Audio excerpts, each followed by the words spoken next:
એક હતા વૈદ, ભારે ચતુર, બુદ્ધિમાન પણ ઘણા.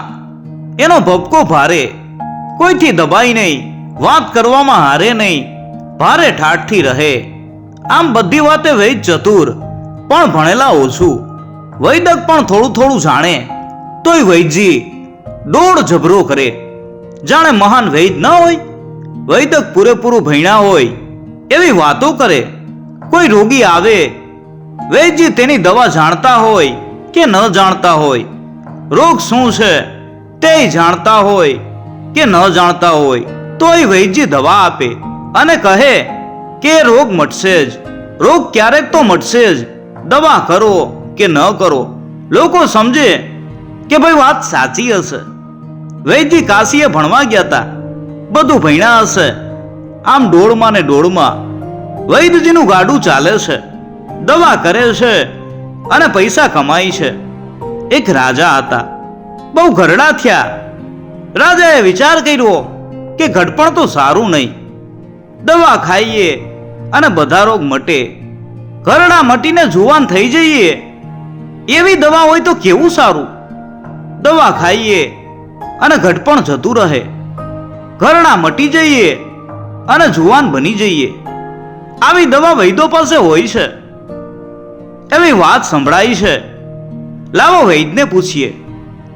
રાજાએ વૈદોને બોલાવ્યા, વાત કહી કે હું ઘરડો મટી અને જુવાન બનું એવી દવા આપશો. વૈદ કહે, એવી દવા તો ઘણી છે પણ અમે જાણતા નથી.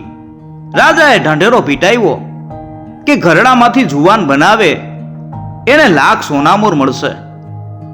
આ વાત સાંભળી આપણા વૈદજી ઉપડ્યા, જબરો ઠાઠ કરીને ગયા.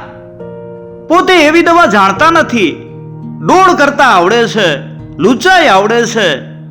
વૈદજીએ ખરેખરી બુદ્ધિ લડાવી અને એક ઉપાય શોધી કાઢ્યો. બસ એમ કરે તો બેડો પાર, પોતે રાજા જ બની જાય, પછી તો લેર. વૈદજી રાજા પાસે ગયા. વૈદજીનો ઠાઠ જોઈ અને રાજા પણ ઝૂકી પડ્યો. રાજા કહે, આપ મને ઘરડો મટાડી અને જુવાન બનાવી દેશો? વૈદજી બોલ્યા, એમાં તો સી મોટી વાત છે. મારી પાસે એવી દવા છે. રાજા કહે, તો ઘણું સારું, તો આપો એ દવા. વૈદજી કહે, એમ નહીં, એ દવા એમ ન ખવાય, તે માટે બહુ વિધિ પાડવી પડશે. રાજા કહે, શું? આપ કહો એમ કરીએ.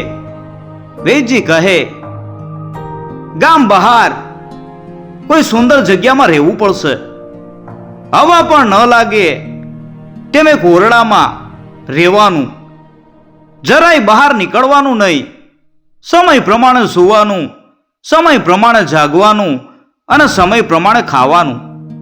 એમ 6 મહિના રહેવાનું. બસ 6ઠા મહિને આપ જુવાન બની જશો. રાજાએ કહ્યું, ભલે, ગામ બહાર આપણો ભાગ છે, તેમાં રહીએ. રાજા બગીચામાં રહેવા ગયા. સાથે વૈદજી છે. ત્યાં નોકર અને ચાકર કોઈ નહીં. સવારમાં બધા આવે, રસોઈયા રસોઈ કરે, બીજા કામ કરનારા પોતાના કામ કરે. સાંજ થાય કે બધા જતા રહે. પછી રાજાને વૈદ બે એકલા. રાજા મહેલના ઓરડામાં રહે છે, ક્યાં કોઈ જતું નથી. એકલા વૈદજી જ જાય છે. રાણી કે રાજાનો કુંવર પણ મળી શકે નહીં. આમ 6 મહિના કરવાનું હતું. વૈદે એક બાજી ગોઠવી. પોતે રાજા બની બેસવાનો તાગડો રહીજો. રાજા પોતાના હાથમાં છે. લોભી માણસ સારું કે ખોટું જોતા નથી. લુચ્ચા લોકો ઠગાઈ કરતા ડરતા નથી. લોભિયા વૈદે કશો વિચાર ન કર્યો. રાજા બનવાની લાલચમાં મોટું કપટ કર્યું. એકલાથી એ કામ બને એમ નહોતું, બીજો સાથીદાર જોઈએ. કપટના કામમાં પાકો માણસ જોઈએ. ડરે નહીં કે ફૂટે નહીં એવો. ફૂટી જાય તો કપટ ઉઘાડું પડી જાય. વૈદ્યજી એવા માણસની શોધ કરવા માંડ્યા. એક કામ પાછળ મંડી જ પડો તો તે કામ થાય જ. છેવટે તો સારા કામનું સારું ફળ અને ખોટા કામનું ખોટું ફળ. વૈદ્યજીએ ઘણી શોધ કરી. તેમને જોઈએ એવો એક માણસ મળી ગયો. એનો ચહેરો થોડો થોડો રાજાને મળતો, બધી વાતે પૂરો. વૈદ્યજી કપટી અને પેલોય ખરેખરો કપટી. વૈદ્યજીએ તેને વાત સમજાવી. એ તો રાજીના રેડ થઈ ગયો. વૈદ્યજી કહે, હું તને રાજા બનાવી દઈશ, પણ તારે મારા કહેવા પ્રમાણે જ કરવાનું.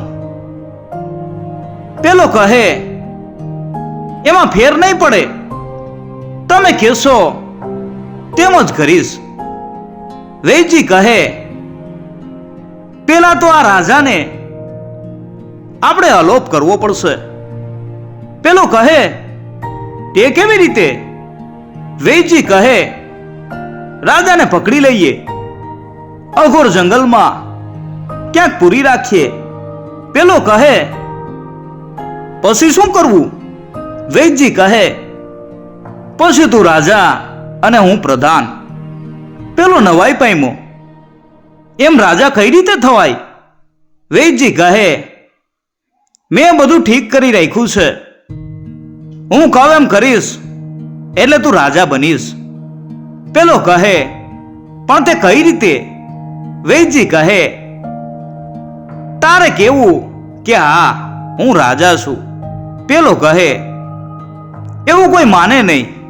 વૈદ્યજી કહે, બધા માનશે, તેને મેં ગોઠવણ કરી છે. આમ કહી વૈદ્યજીએ બધી વાત પેલાને સમજાવી. વૈદ્યજીની કપટજાળ સાંભળી પેલો રાજી થયો. ફોગટમાં પોતાને રાજા બનવાનું મળતું હતું. એ તો ખરેખરો રાજી થયો. વૈદ્યજી કહે તેમ કરવા તૈયાર થયો. રાજાને અલોપ કરવાની તૈયારી કરી. રાજા કશું જાણતો નથી. વૈદ્યજી રાજાના મોઢે મીઠી મીઠી વાતો કરે છે. બધી તૈયારી થઈ ગઈ છે. એક દિવસ રાતે પેલો માણસ આવ્યો. કોઈ ન જાણે એમ બગીચામાં ઘૂસ્યો. વૈદ્યજીએ તેને મહેલમાં લઈ લીધો. રાત જામી હતી. કોઈ ત્યાં ન મળે. રાજા ઊંઘતા હતા. વૈદ્યજી અને પેલો માણસ ત્યાં ગયા. રાજાને મોઈએ ડૂચો દઈ દીધો. હાથ પગ બાંધી દીધા. રાજાએ ઘણા તડફડિયા માર્યા. ઘણું બળ કર્યું. કેમેય છૂટાયું નહીં કે બોલાયું નહીં. દોરડાથી રાજાને બાંધી દીધા. પેલાએ રાજાને ખંભે ઉઠાવી લીધા. લઈને બહાર નીકળી ગયો. કોઈ આ વાત જાણી નહીં. રાતો રાત તે રાજાને દૂર લઈ ગયો. ગીચ જંગલમાં વચ્ચે દૂર લઈ ગયો. ત્યાં તેના 2-4 માણસો હતા. તેને રાજા સોંપી દીધો. તે લોકો રાજાને જંગલના મધ્યમાં લઈ ગયા, જ્યાં કોઈ માણસ ન મળે, ન કોઈ આવે. એક ડુંગર હતો. ગીચ ઝાડી હતી. તે ડુંગરમાં એક ગુફા હતી. એ ગુફામાં રાજાને પૂરી દીધો. એક વાર જુવારનો રોટલો અને અડદની દાળ ખાવા આપે. રાજાએ એવું કદી ખાધેલું નહીં. 2 દિવસ તો ભાવ્યું જ નહીં. વળી ચિંતાનો ભાર નહીં. ખાધા વિના તો રહેવાય નહીં. 2 દિવસ ભૂખ્યા રહ્યા. ત્રીજે દિવસે કકડીને ભૂખ લાગી. જુવારનો રોટલો અને દાળ હવે ખરેખરા મીઠા લાગ્યા. ભૂખ લાગે ત્યારે ટાઢા ટુકડા પણ મીઠા સાકર જેવા લાગે છે. રાજા ગુફામાં પુરાયા છે. દાળ રોટલો ખાય છે. ચિંતા કરે છે. આ શું થયું? વૈદ ઠગ નીકળો, આવી અંધારી ગુફામાં પૂરી દીધા. આમાંથી કેમ છૂટાય? કોણ સહાય કરે? આમ રાજા દુખી થાય છે. હવે વૈદજીએ કપટ ગોઠવું, રાજાને અલોપ કરી દીધા છે. એ વાત કોઈ જાણતું નથી. જાણે છે બે જણ, એક પેલો ગઠિયો અને બીજા વૈદજી. વૈદે પેલા ગઠિયાને રાજાનો વેશ પહેરાવ્યો. રાજાના મોઢે દાઢી હતી, તેવી બનાવટી દાઢી લગાડી દીધી. વૈદે જઈ અને પ્રધાનને કહ્યું કે રાજાજી અડધા જુવાન બની ગયા છે. માથાના વાળ અને દાઢી ધોળા હતા તે કાળા થઈ ગયા છે. રાજાનું મોં ભરાવદાર અને જુવાનના જેવું બની ગયું છે. પ્રધાન કહે, રાજાને જોઈએ તો વાત ખરી. વૈદજી કહે, રાજાને તમે જોઈ શકશો, પણ વાત નહીં થાય. હજી દવા અધૂરી છે. 2 પળથી વધારે વાર જોવાશે નહીં, કારણ કે બહારની હવા લાગવી ન જોઈએ. પ્રધાન કહે, ભલે. વૈદજીએ પેલા ઠગને બરાબર રાજા જેવો પોશાક પહેરાવી દીધો. વૈદજીએ ઠગને કહ્યું, હવે તારે રાજાની જેમ જ બેસવું, કંઈ બોલવું નહીં, જરા હસવું. ઠગ કહે, એ બધું હું બરાબર સંભાળીશ. બીજા દિવસે વૈદે બધાને બોલાવ્યા. રાજાને જોવા રાણી, કુંવર અને પ્રધાન આવ્યા. પેલા ઠગને રાજા જેવો બનાવી દીધો. એક ખુરશીમાં તે બેઠો, પાસે વૈદજી ઊભા રહ્યા. પ્રધાન, રાણી અને કુંવર આ બનાવટી રાજાને જોઈને નવાઈ પામ્યા. પ્રણામ કરીને ઊભા રહ્યા. રાજા કંઈ બોલ્યા નહીં, જરા જરા હૈસા. પ્રધાન કહે, આપ મજામાં છો? આપનું મોં તો સાવ બદલાઈ ગયું, વાળ બધા કાળા થઈ ગયા. રાજા કશું બોલ્યા નહીં, જરા જરા હસીને માથું હલાવ્યું. વૈદજી કહે, રાજાજી બોલશે નહીં. દવા પૂરી થાય ત્યારે જ રાજાજી બોલશે, તે પેલા બોલાય નહીં. રાણી તો રાજાના મોં સામે જ જોઈ રહી. આ તો ભારે નવાઈની વાત. વૈદની દવા ખરેખરી. વધારે વાર લગાડવાની ના કહી હતી. તરત જ રાજા ઉઠી અને અંદર જતા રહ્યા. પ્રધાન અને રાણી પાછા ગયા. રાણી કહે, રાજાનું મોં સાવ બદલાઈ ગયું છે. પ્રધાન કહે, ઘરડું મટીને જુવાન થાય એટલે ફેર પડે જ. રાણી કહે, ફેર ઘણો થઈ ગયો. પ્રધાન કહે, જુવાન માને ઘરડામાં ફેર તો થાય જ. આમાં લોકોએ માની લીધું. થોડા દિવસ વીતી ગયા. પેલા ઠગજી અને વૈદજી મોજ કરે છે. એમ કેટલાક દિવસો વીતી ગયા. પ્રધાને વૈદજીને પૂછ્યું, કેમ વૈદજી, હવે રાજા કેવા થયા? વૈદ કહે, કાલે આપ આવજો. હવે તો રાજાજી બરાબર જુવાન બની ગયા છે.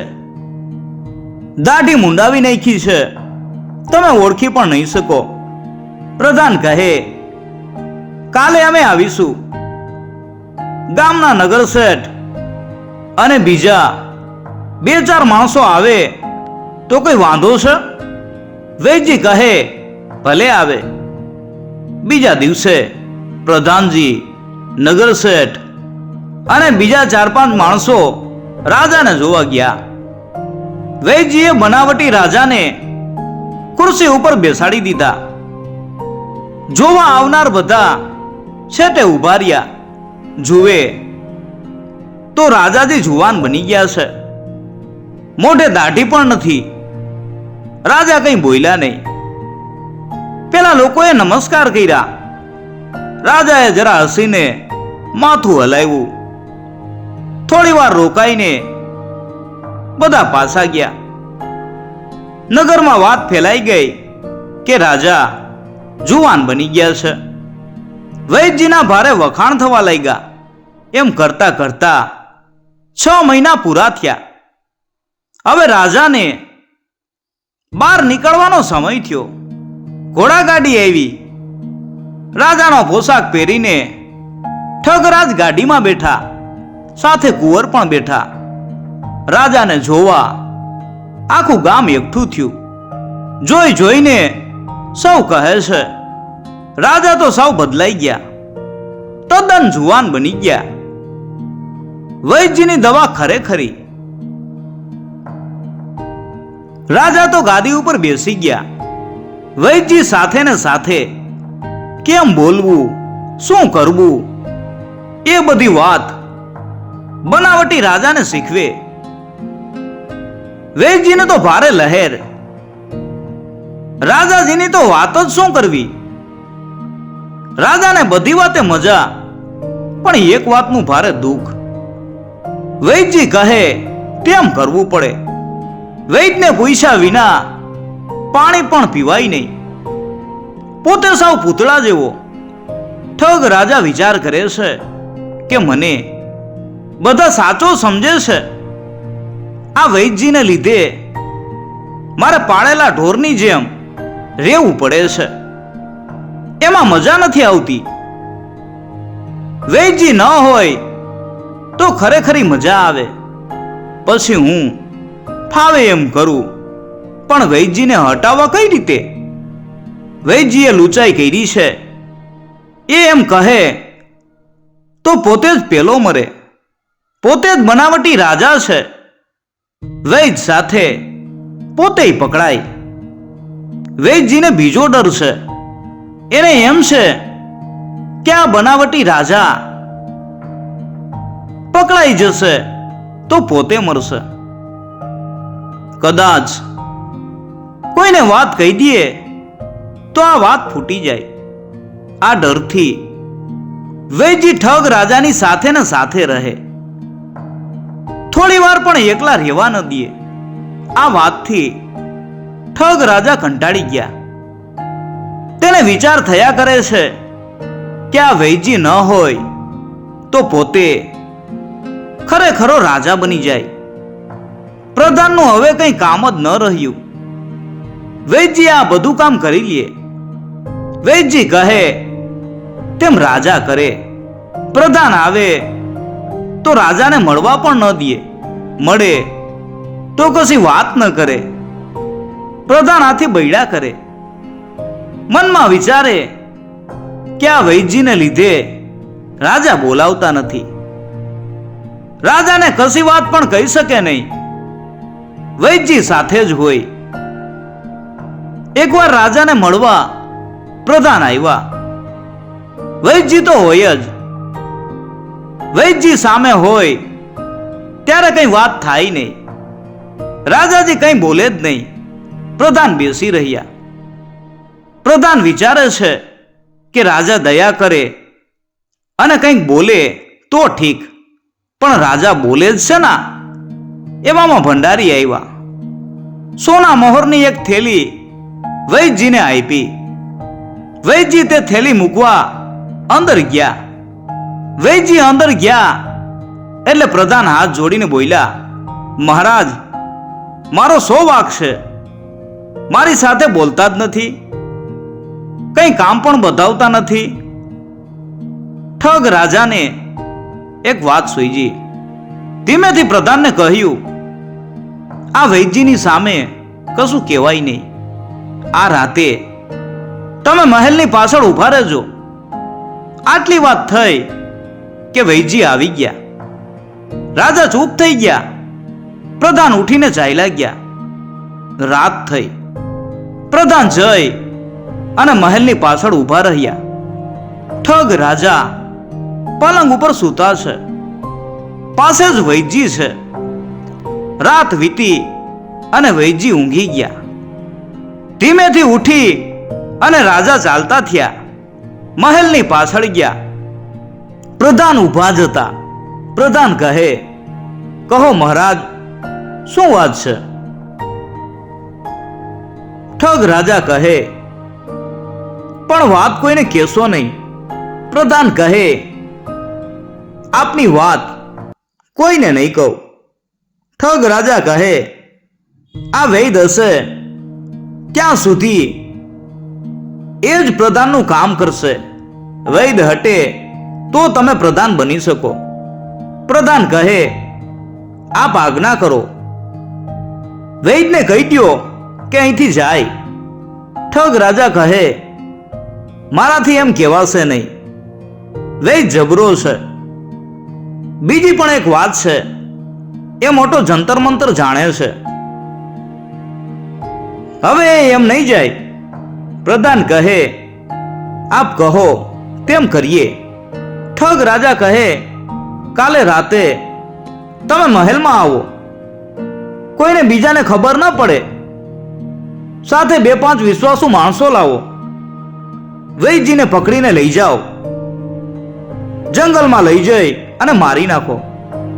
પ્રધાન કહે, ભલે, એમ કરું. ઠગ રાજા કહે, માણસો ભરોસાદાર લાવજો.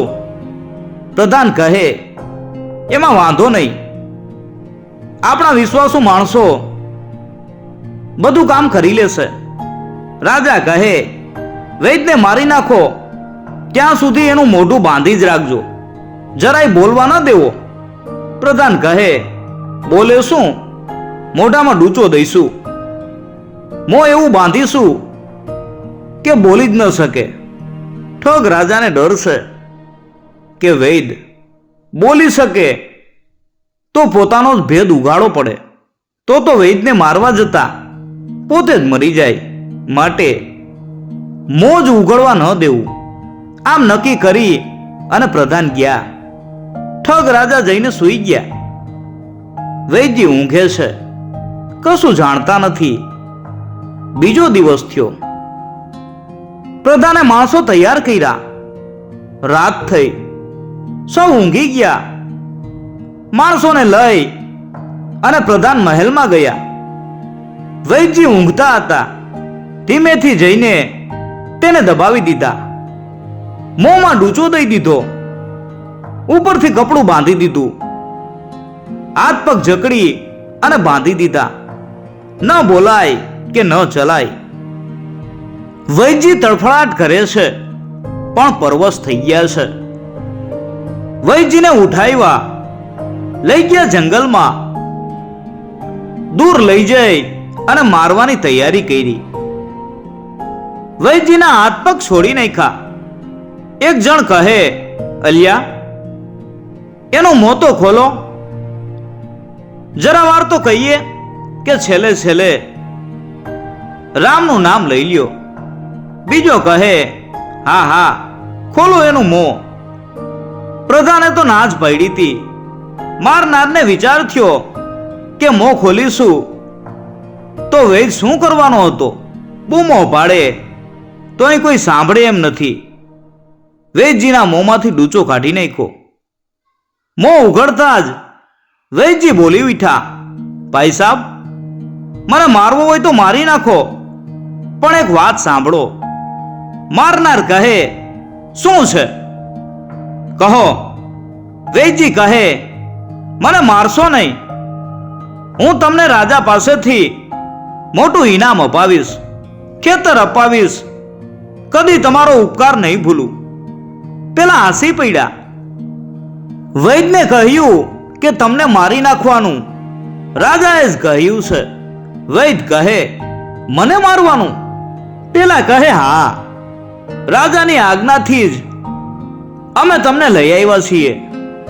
આ સાંભળી વૈદ ચક્કરમાં પડી ગયા. બધી વાત સમજી ગયા. વૈદજી બોલ્યા, જુઓ, એક વાત સાંભળો. તમને ઢગલો 1 રૂપિયા આપીશ. મારનાર કહે, તમને મારીશું એટલે રાજા જ અમને ઢગલો રૂપિયા આપશે. વૈદજી બોલ્યા, પણ એ સાચો રાજા નથી, એ તો ઠગ છે. રાજ્યના લોભમાં મેં એને રાજા બનાવી દીધો. આપણા ખરા રાજા તો જંગલમાં છે. આમ કહી વૈદ્ય બધી વાત કહી. પેલા કહે, એ વાત અમે ન માનીએ. વૈદ્યજી કહે, તમે પ્રધાનજીને અહીં બોલાવી લાવો, તેમને હું સમજાવીશ. મારી વાત ખોટી નીકળે તો મને મારી નાખજો. મારનાર વિચાર કરવા લાગ્યા. એકે કહ્યું, એક જણ જાઓ, પ્રધાનજીને બોલાવી લાવો. એક જણ ચાલ્યો, પ્રધાનજીને બોલાવી લાવ્યો. વૈદ્યજી બોલ્યા, પ્રધાનજી, હું સોગન ખાઈને કહું છું, મારી વાત માનો. રાજના લોભમાં મેં કપટ કર્યું છે. આપણા રાજા એક ગુફામાં પડ્યા છે. આ સાંભળી પ્રધાન દંગ થઈ ગયો. પ્રધાન કહે, બતાવો ક્યાં છે રાજા? વૈદ્યજી કહે, ચાલો મારી સાથે. પ્રધાને બીજા માણસોને બોલાવી લીધા, હથિયાર સજી લીધા. વૈદ્યને સાથે લઈને પ્રધાન ચાલ્યા. સાથે બળવાન માણસોની ટુકડી છે. અઘોર જંગલ છે, તેમાં વિકટ પહાડ છે. પહાડમાં ઊંડી ગુફા છે, કોઈ જાણી ન શકે એવી. ત્યાં બધા પહોંચ્યા. ગુફાના મોં આગળ 3-4 જણા ચોકી કરે છે. પાછળથી જઈને તેમને પકડી લીધા, જાળ સાથે બાંધી દીધા. ગુફામાં ગયા. ત્યાં રાજા પડ્યા છે. શરીર નબળું થઈ ગયું છે, મોઢું સુકાઈ ગયું છે. જઈને પ્રધાન ભેટી પડ્યા. રાજાને બહાર લઈ આવ્યા. રાજાએ એમ ધારી લીધું હતું કે વૈદ્યજીએ અને પ્રધાને મળીને કાવતરું કર્યું છે. રાજા બોલ્યા, જાઓ, મને મરવા દ્યો. મને તમારું કાળું મોં ન બતાવશો. પ્રધાન કહે, મહારાજ, મારો વાંક નથી. પ્રધાને રાજાને બધી વાત કહી. રાજાના ગુસ્સાનો પાર ન રહ્યો. રાજા કહે, પકડી લ્યો આ લુચા વૈદ્યને, હાથ પગ બાંધીને લઈ ચાલો. વૈદ્યજીએ રોતું મોઢું કરીને હાથ જોડ્યા. રાજાને વિનંતી કરવા લાગ્યા. પ્રધાન કહે, એક શબ્દ પણ ન બોલવો. તમારા જેવા નીચને જીવતા સળગાવી દેવા જોઈએ. વૈદ્યજીને બાંધી દીધા. લોઢું લોઢાને જ કાપે. બળતા લાકડા બીજા લાકડાને બાળે છે. જે કપટ કરે છે તે પણ કપટથી જ મરે છે. બીજાનું બુરું કરવા જાય તેનું છેવટે બુરું જ થાય છે. બીજાને દુખી કરી પોતે સુખી થવા જાય તે કદી સુખી ન થાય. જગતનો આ મોટો નિયમ છે. વૈદ્યજી રોવા અને કકડવા લાગ્યા. હાય હાય, રાજના લોભમાં કપટ કર્યું. કપટથી મોજ માણવા ગયો. છેવટે મોજને બદલે મોત મળ્યું. રાજાને પ્રધાન નગરમાં ગયા. કોઈને આ વાતની જાણ થવા દીધી નહીં. વૈદ્યજીને એક અંધારા ઓરડામાં પૂરી દીધા. પ્રધાન એકદમ મહેલમાં ગયા. જઈને ઠગ રાજાને મળ્યા. ઠગ રાજા કહે, કેમ, કામ થઈ ગયું? પ્રધાન બોલ્યા, હા, વૈદ્યજીને મારી નાખ્યા છે. ઠગ રાજા બોલ્યા, બસ, હવે તમે મારા પ્રધાન થયા, મજા કરો. પ્રધાન બોલ્યા, પણ મહારાજ, ગામના લોકોએ મને એક વાત કહી છે. ઠગ રાજા કહે, કઈ વાત? પ્રધાન કહે, આપ જુવાન બની ગયા, તેથી લોકો બહુ રાજી થયા છે. આપને મોટું માન આપવાનું છે. ઠગ રાજા કહે, ભલે. પ્રધાન કહે, તો આપ તૈયાર થઈ જાઓ. આપનું સરઘસ કાઢવું છે, આખા ગામમાં ફેરવવું છે. ઠગ રાજા કહે, ઘણું સારું, હું તૈયાર છું. પ્રધાન કહે, આ કપડાં કાઢી નાખો. પ્રધાને બધું ગોઠવી દીધું તું. ચાકરોને કહ્યું, રાજાજીને શણગારો. તરત 6 ચાકરોએ રાજાના કપડાં ઉતારવા માંડ્યા. ઠગ રાજા કહે, પણ કપડાં કેમ ઉતારો છો? પ્રધાન કહે, આપને માટે અમે નવો સોનેરી પોશાક લાવ્યા છીએ, તે પહેરવો પડશે. ઠગ રાજા રાજી થયા. ચાકરોએ બધા કપડાં ઉતારી લીધા. કાળી મેષનો એક વાટકો લાવ્યા. ઠગ રાજા કહે, આ શું? મેષનું શું કરવાનું? પ્રધાન કહે, એ મેષ આપના શરીરે ચોડવાની, એથી આપની શોભા વધશે. ઠગ રાજા કહે, અરે રડ, એથી તો શરીર કાળું થઈ જાય. પ્રધાન કહે, ના, અમારે ત્યાં એવો નિયમ છે, રાજાને માન આપીએ ત્યારે સૌ પહેલા મેષ ચોપડીએ. ઠગ રાજા કહે, ના, મારે મેષ નથી ચોપડવી. એવું તે કંઈ હોય?